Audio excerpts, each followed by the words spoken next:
So the next step is we're defining your needs and wants. We prefer to sit down, whether it's online, in person, or on the phone, and do sort of a buyer strategy session.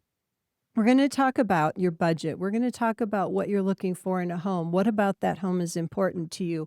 What parts of town are you already familiar with? Or if you're from a different area and you're relocating to New Mexico, we're going to help you get a feel for the different areas. We've got a nice relocation guide.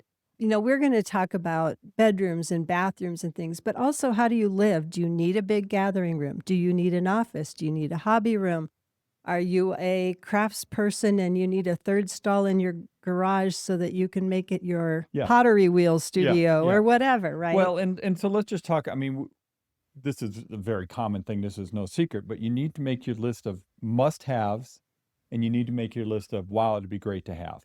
I've seen lists of absolute must-haves go out the window very quickly sometimes. So yes, let's put together your non-negotiables, but realize sometimes a few of those things might go away as we get familiar with homes, what a home you can really buy with your budget in a neighborhood you want. And that's part of the conversation of that buyer strategy session is saying, great, I have that list, but what if we found a home that had 9 of the 10 must-haves?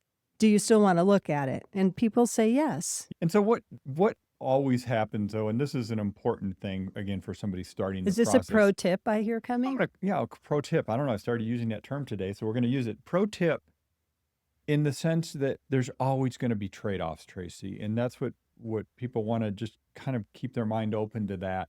It may not be the exact location they want, but it's the exact size and layout that they want.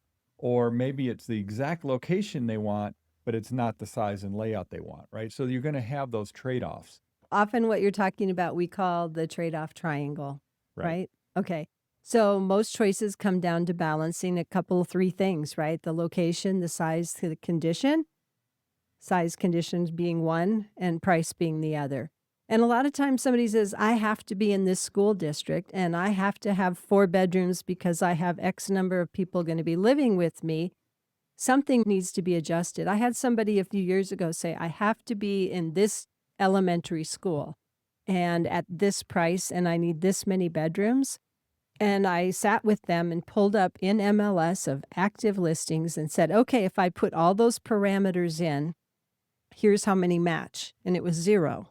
And so they started adjusting parameters, still staying in the same school, but reducing the bedrooms or reducing the size or increasing the price until we got to where they could find a house. Yeah. No, and it goes back to that. And that's why you do need that realtor broker that's going to guide you through that, hold your hand and help you navigate those choices and decisions. And it was the MLS that taught them. It wasn't me, right? Sometimes I feel like we really need to show people so that they understand the reality of things. And so that was very helpful. Just a few other things, area specific, the metro Albuquerque area, which we serve. You've got a lot of choices. We've got the Northeast Heights, which there's a lot of, I want to say older homes in the Northeast Heights, depending on what part of town it is.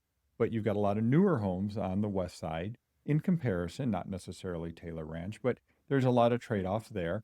But you might want more of a suburban like the Heights or the West Side, but you might also want something a little more rural, right? You could. There are lots of rural opportunities from Placitas to Corrales to spaces in Rio Rancho to North Albuquerque Acres to the East Mountains to Harris Cedar Crest to Las Lunas, even Belen. Yeah. And differences. So if you say, I want to be more rural, it's different. Do you want mountain? Do you want property that you could have horses or livestock? Or do you want to just have a pet chicken? What does rural mean to you? Yeah, So, rural in, let's say, East Las Lunas is very different than rural in, Cedar Crest. right, exactly. And sometimes we're going to talk about other things too, like homeowners association or not, right? The age of the home. Views. Sometimes, there are certain parts of town where the views can be phenomenal, and a lot of people naturally think of the foothills, but oh my gosh, some of the views from Rio Rancho and the West Side back to the river and the mountains like Oxbow, phenomenal views. So sometimes it's what you really want is a long view. And so the more questions we ask about that, the better we can help you, because There are long views, you know, where you maybe don't have a two-story house looming over you so that you feel sort of trapped in your home. So those are fun things we get to talk about when we're doing Okay. a strategy session.